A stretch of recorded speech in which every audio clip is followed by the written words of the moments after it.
بسم اللہ الرحمن الرحیم۔ السلام علیکم۔ نئے آنے والے دوستوں سے گزارش ہے کہ ہمارا چینل سبسکرائب کر لیں اور بیل آئیکن کو بھی ضرور دبائیں۔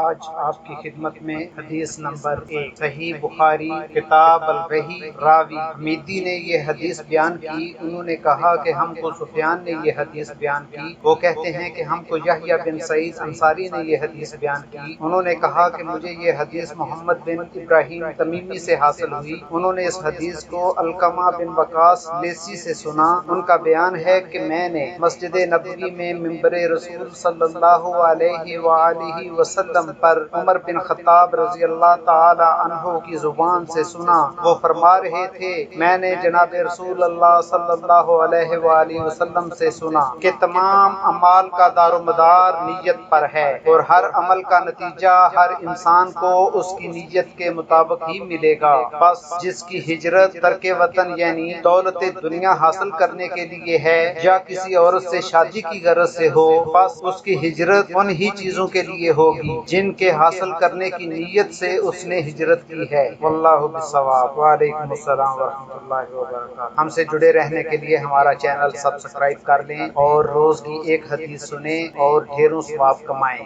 شکریہ۔